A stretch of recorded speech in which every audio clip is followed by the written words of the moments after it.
విగ్రహం గాని ఫోటో గాని తర్వాత ఎలా అండి ఎక్కడైనా పెట్టేయచ్చా పూజలో పెట్టుకోవచ్చా పడేయచ్చా పూజలో పెట్టుకోవచ్చా రెండు ఉమ్. కరెక్టే ఉమ్. మీరు అడిగింది రెండు కరెక్టే అమ్మా మీరు ఉమ్. కావాలని చూడండి మాల వేసుకునేటప్పుడు దాని వ్యక్తులు 40 రోజులు వాడు మొక్కుడు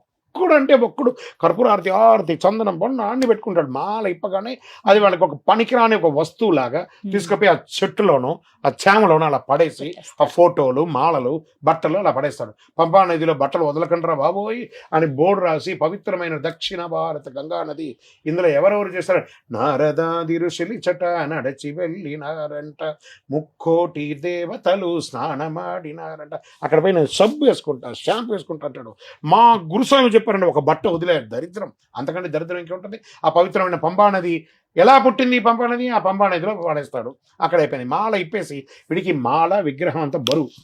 ఏమనిపిస్తుంది అయ్యప్ప స్వామి ఇంట్లో ఉండకూడదు మో ఆంజనేయ స్వామి ఉండొచ్చా ఇంట్లో ఆంజనేయ స్వామి ఉండొచ్చా ఉండొచ్చా ఉండొచ్చు అయ్యప్ప ఉండొచ్చు అమ్మవారు ఉండొచ్చా ఉండాలి ఖచ్చితంగా అయ్యప్ప ఉండదు వెంకటేశ్వర స్వామి ఉండొచ్చా అయ్యప్ప ఉండొచ్చు ఆ శివుడు ఉండొచ్చా ఉండదు ఆఖరికి మీరు ఉండొచ్చా మీ ఇంట్లో అయ్యప్ప ఉండాలి ఇన్ని పెట్టుకున్న వాడికి అయ్యప్ప బరువా